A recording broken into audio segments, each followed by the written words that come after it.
Welcome to the Underground. Turn me up, bitch! My Little Underground with Peter A. It's My Little Underground. I'm Peter A. Make sure you're listening anywhere you get podcasts, and you can follow me on the socials at MLUpod. You can subscribe to the monthly email My Little Underground newsletter. That's all on peteraradio.com.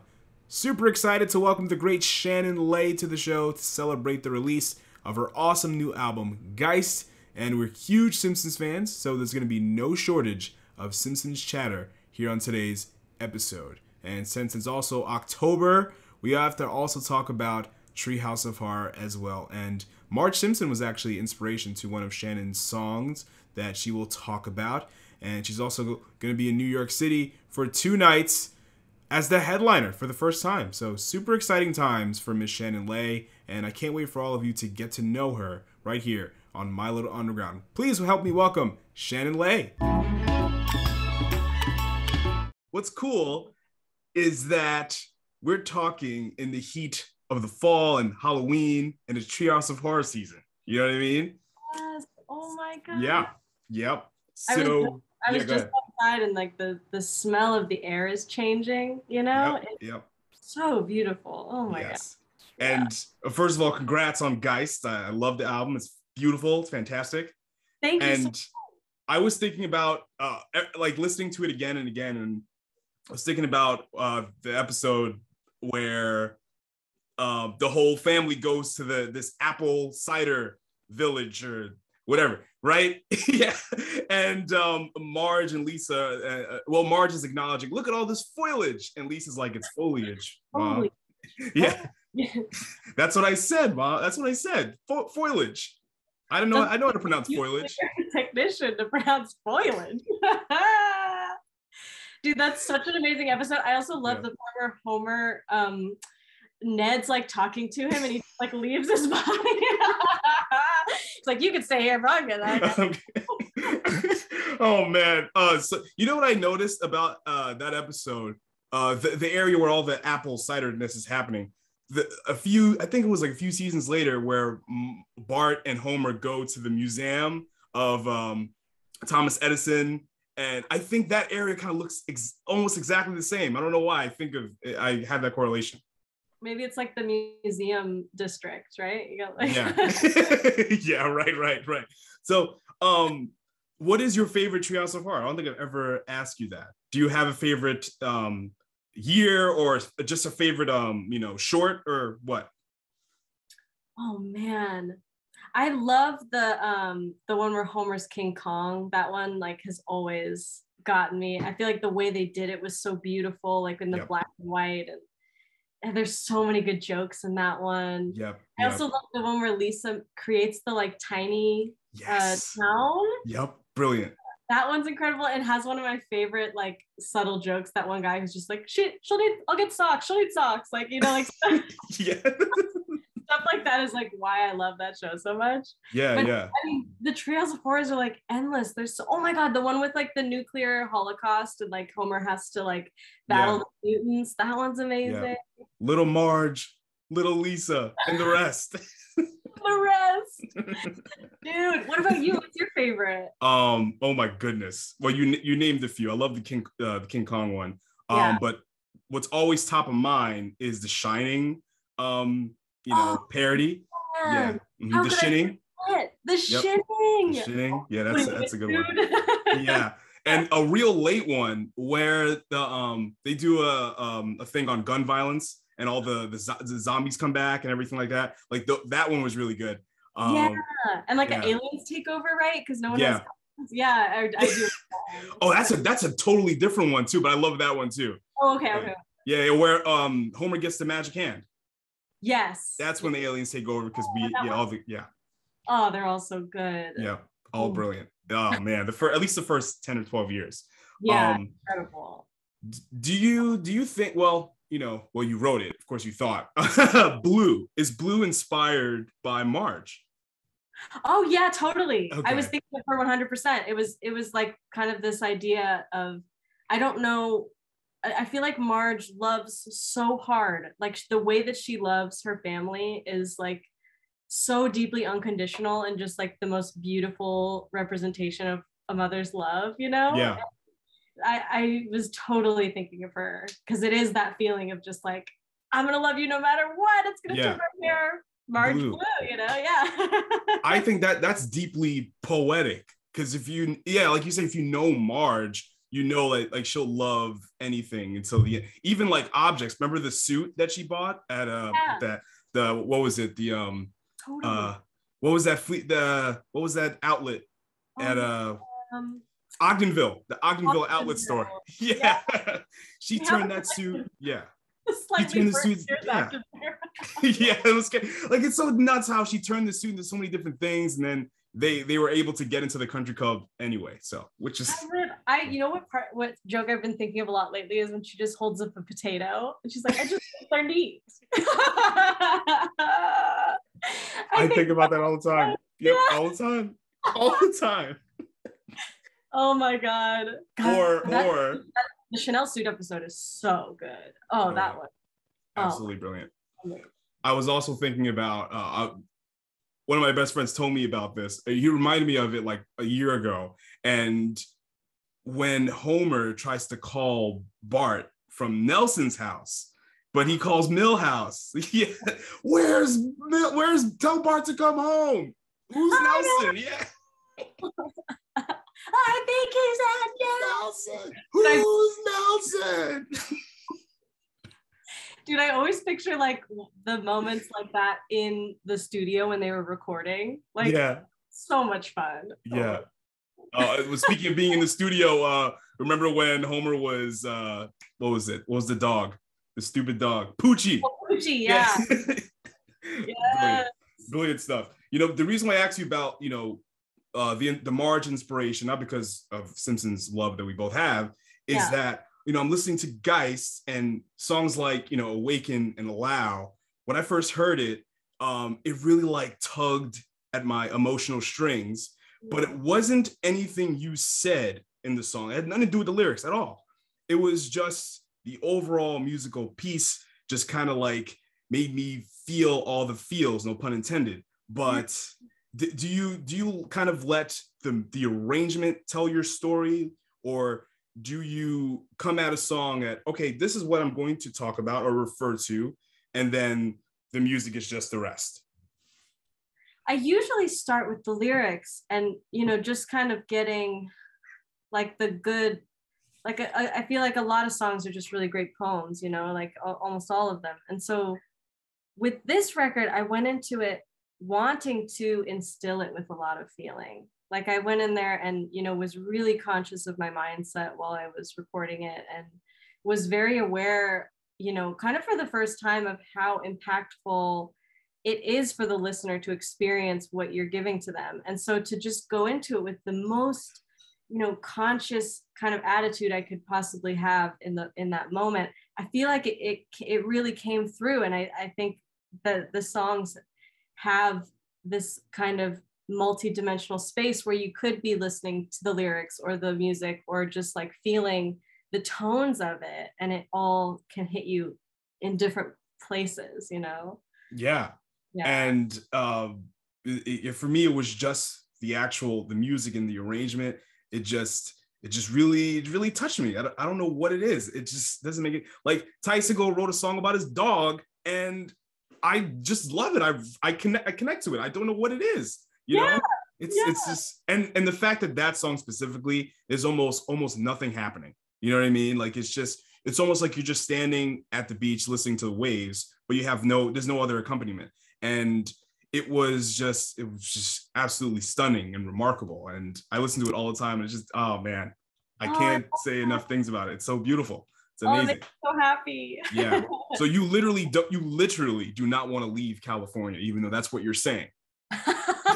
I love California. In the song, it just really represents my comfort zone. It's like a poetic way of saying I got to step out of my comfort zone. Interesting. Try new things, you know? Yeah.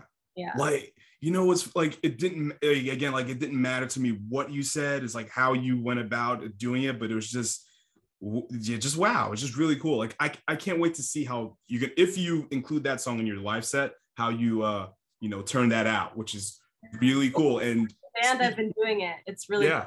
it's really interesting. It's a whole different thing live, but it's rad. Tell me about your band. Who's in it? Playing keys is this wonderful woman named Debbie Nayer, who has a project called Lapel, and she also plays with a lot of other artists here in LA.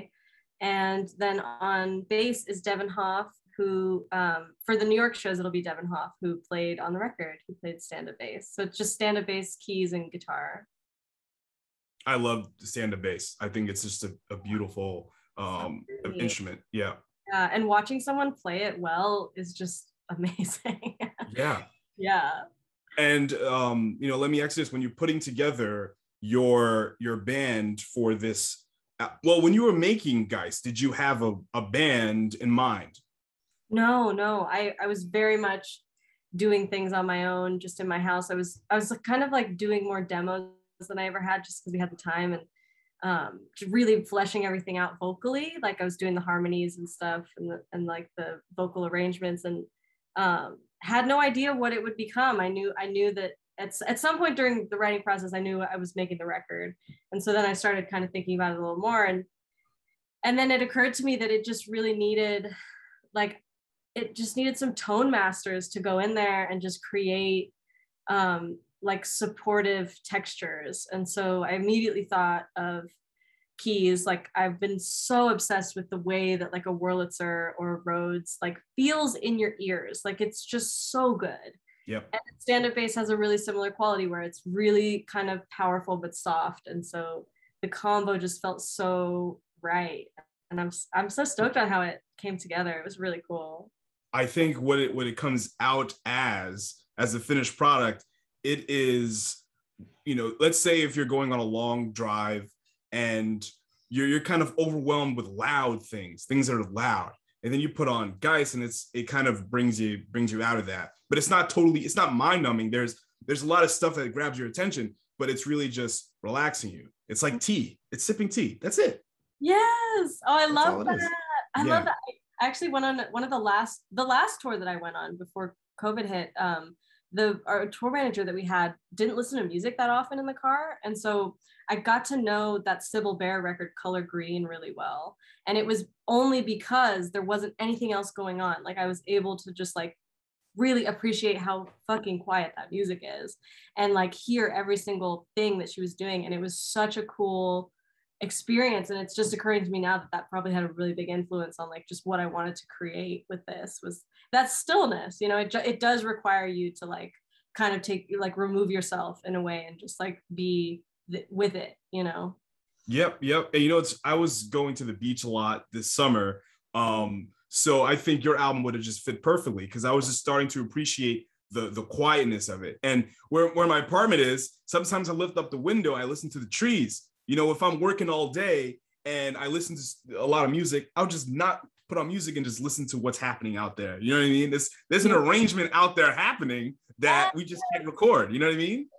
Dude, I just played some shows in San Francisco, and the last one was just on the street in front of a gallery.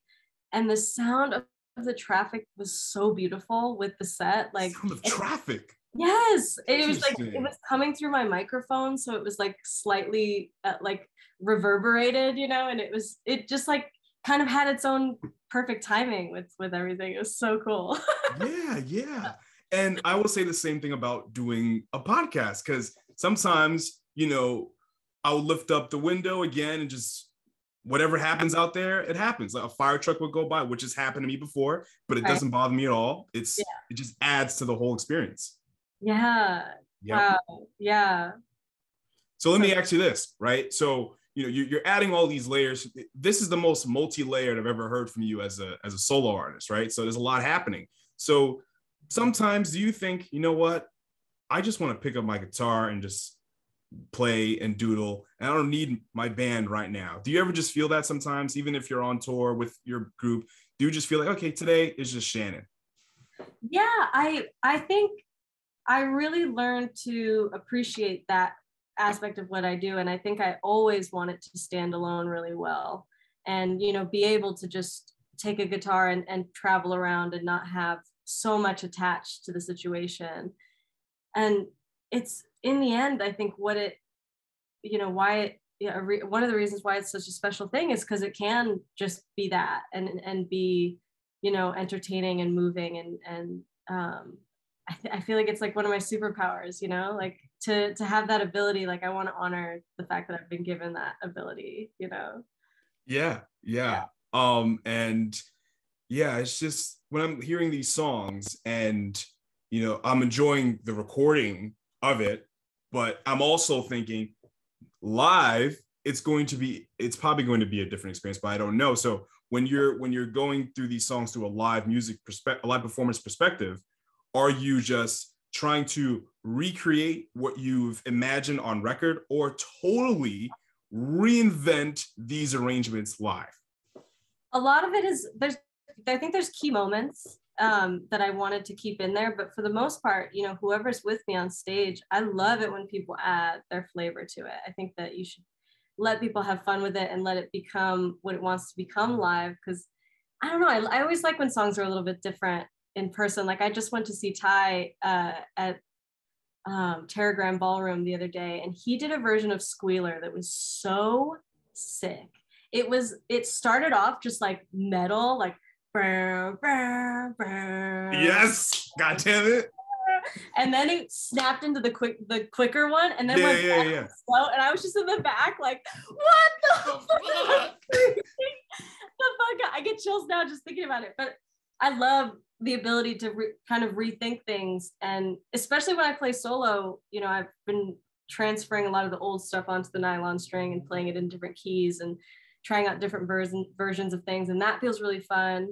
But yeah, Geist live, it's really cool. I just did the first show, celebrating the record on Friday. We played at like a house in Long Beach, and I mean, there's something going on with just like it's the combination of instruments that just like kind of creates this really cool magic in the room, and I'm excited to do it more. It's a really special thing. It's totally different, which is cool. It's like it can just be whatever it is in that moment, and it's magical. It's so cool. And now you're making me feel better about purchasing a ticket to the show. You know what I mean? Now I just can't freaking wait. Yeah, it's cool because these are my first headlining shows in New York, and I try not to have too much expectation around things, but I do want to do it makes me want to do a really good job and like really bring it. So it's been cool to just give it everything that it wants to have. And I think especially when you put intention and energy and direction behind what you want, the universe is like, hell yeah, you can have all of that. It's going to be easy. You're going to have the money for it. You're going to have the ability, the capacity. It's going to be exactly what you want it to be, like, because that's what it needs to, it's like it all happens when you just kind of surrender to what wants to be put in place. And that's what the whole thing has felt like it's just been really easy when it's meant to be. So it's been nicer to not have to redirect so much. I just like follow the ease. The only thing you got to do is just bring you know what I mean? Because you're in a different space now. It's your second Sub Pop album, right? Correct me if I'm wrong, but totally. It's just now you just have to. You've been finding who you were as a solo artist, right? And just bring that to New York City. And totally. I know I've been following you for a long time, so I'm ready to see what else you got cooking. What other recipes you got cooking up? You know what I'm saying? Yes, it's like RuPaul says, you already got the job. So just show up and kill it, Yeah, exactly. It's like, do I belong here? It's like, you belong here. You're here. Yeah, exactly. Yeah, you got no imposter syndrome. I like that. That's what's up. And I'm working on that. Right, we all are. But and you're playing in New York spaces that you've never been before, right? You've never played. TVI is a relatively new venue, and Mercury Lounge. Have you ever played there before? No. No. Oh, look at that challenge! I love it. Challenge accepted, right? What was so beautiful about that experience is Mercury Lounge hit me up.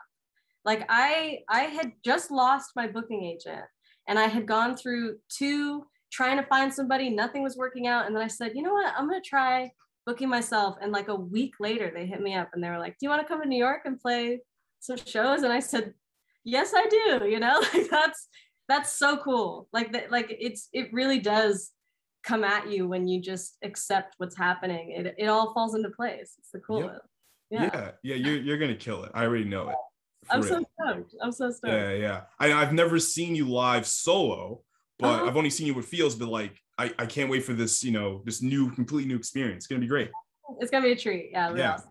And you were geeking out about Ty. I usually do that, offline. But when we're talking about different ways of doing songs, he did the levitation sessions recently, and I've been obsessed with it. And especially he did this new version of Love Fuzz. It's just I can't stop listening to it. I just can't.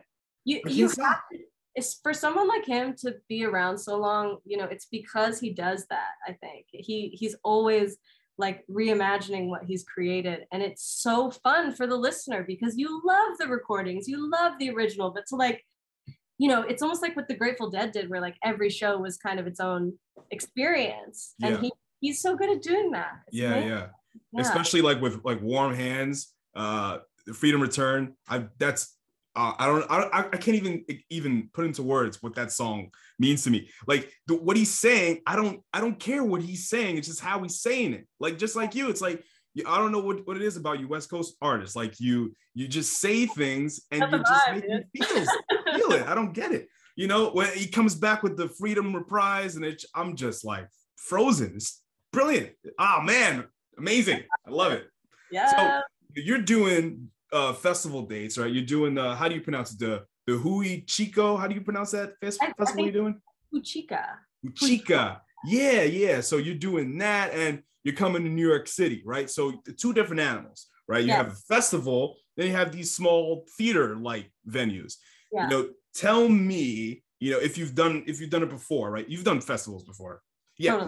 Totally. So tell me your like experiences, as just a solo artist, not as a band in general, just you, Shannon Lay, playing festivals and playing these theaters. Like, what is your experience like? What is the crowd reaction like if you're paying attention to that? Like, tell me, how are you feeling? I mean, I've had a lot of fun playing festivals. I think it's like a really cool arena because everyone's just so down for whatever. I think you have a better chance of someone walking up who has no idea who you are and watching you play and being stoked. And it's just such a kind of like electric like zone of everyone with all these common interests. It's kind of a fun place to be. And as I get older, I have less and less capacity for them just because I like to sit down a lot and like yeah. But I love going to festivals and I love playing festivals. And this one in Huchica is unreal. It's at a winery in Sonoma, and it's just this gorgeous like expanse of land, and they have a donkey. It's fun. It's a whole thing. And then theaters, I'm trying to distance myself a little bit from traditional venues. I don't really find myself like attracted to the little black box anymore. Like the tour I just did of NSF, it was all DIY shows. One was like in the back of a vintage store, and one was in like Kerouac Alley next to Vesuvio Bar. And it just felt nice because it curating the environment when the music is something that requires stillness, that requires you to maybe give a little bit more of yourself, like to create a place where the exchange happens easily. And I think that's like my goal moving forward, if I can pull it off, is to just really kind of curate the environment so that it's supportive of what's going on.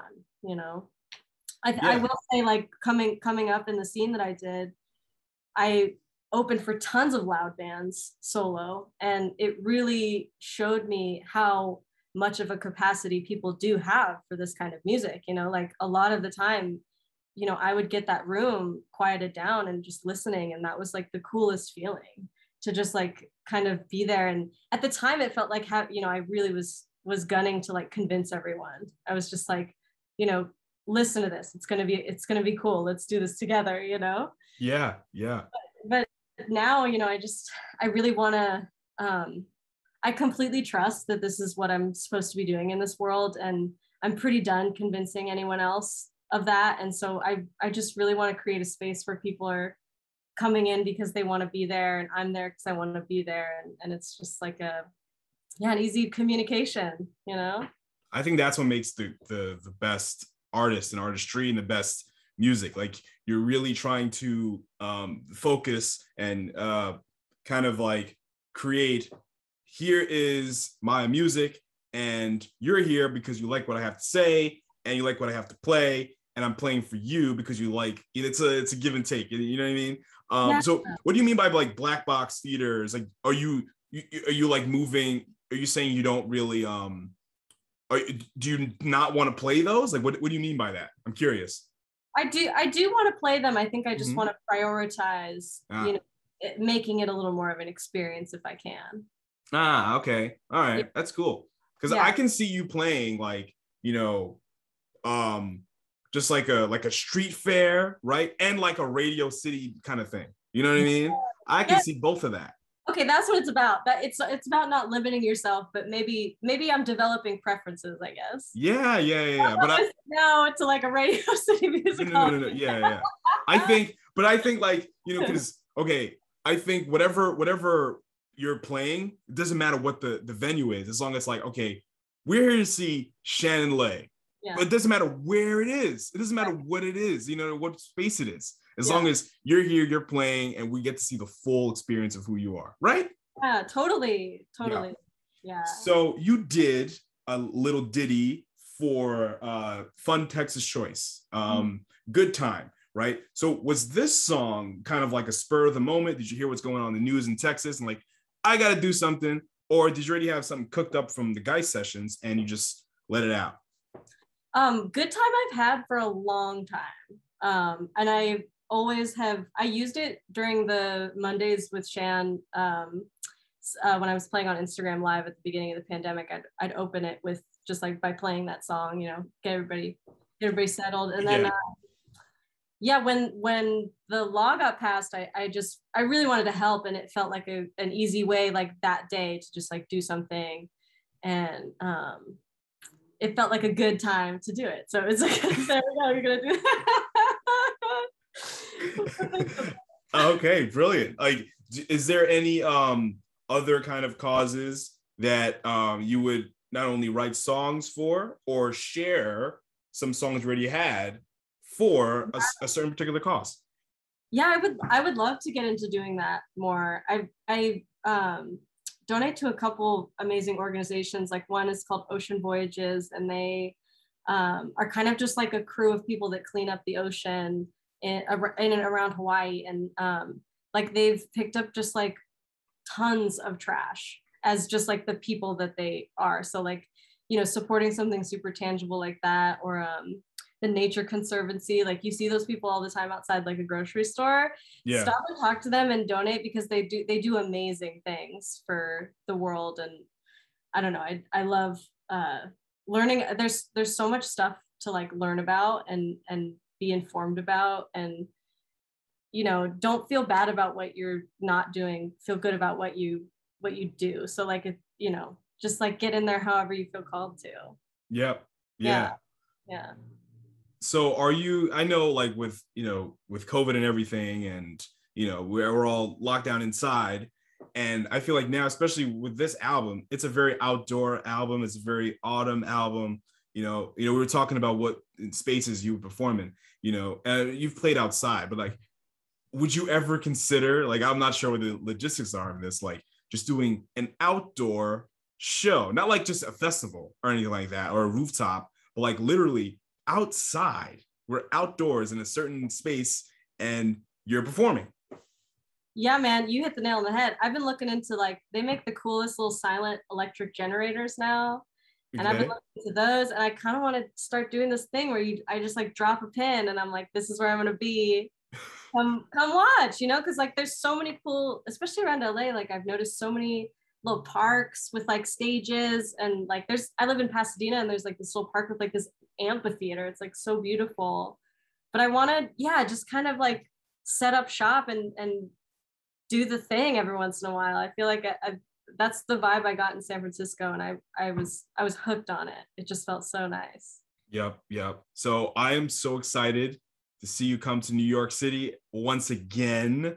And the album is Geist, and you're Shannon Lay. And tell everybody where they can follow you and listen to this record, buy the record, and etc. I'm mostly on Instagram, I guess. Shanny2Dope. Yes. And you can go to my Linktree. I'm obsessed with Linktree. It's so convenient. And I just started a mailing list where I do new moon and full moon tarot readings in bi-monthly, and just fill you in on where I'm playing and what I'm doing. And so sign up for that if you want to. Yeah. Are you a juggalo? Oh, woo woo. Woo woo.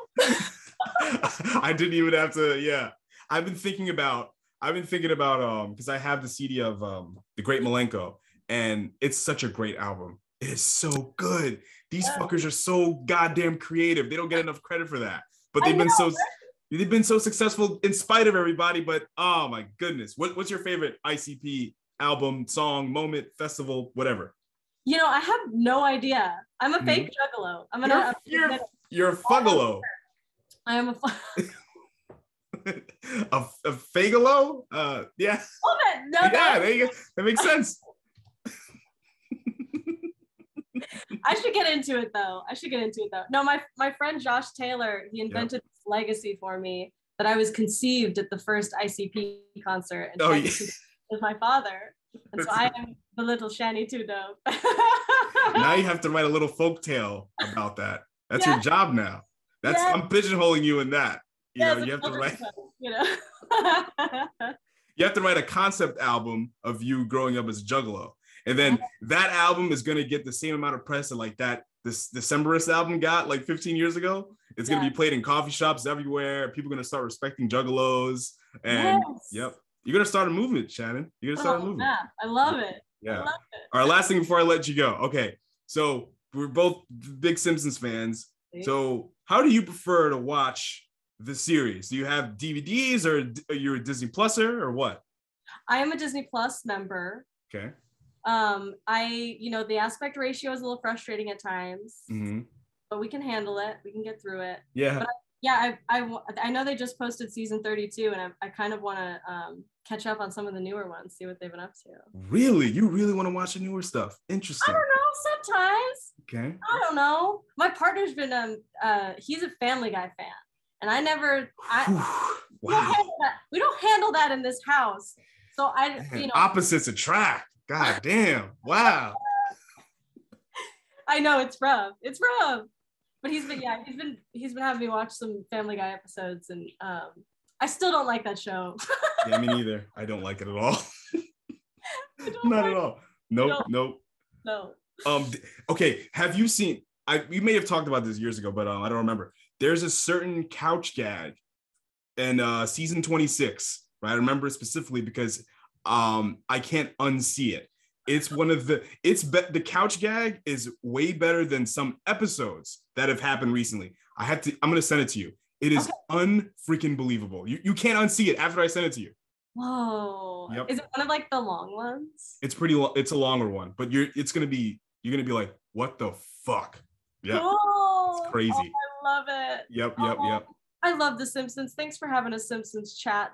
That just fills my soul, man. It was a long time coming. There was so much I needed to talk to you about. So much more I needed to talk to you about. Yes. Yep. And then when you come to New York, oh man, I'm gonna talk your ear off more about. Yeah, I'll have a private room set up with beverages. Like our own Universal Studios park, just a place. Just instead of just going on rides, we just talk shop. Yes, I'm going back there on Thursday for the first time since the pandemic. Oh, I have to see it. They have one in Florida, I think, a Simpsons thing. It's very cool. The one here is very cool.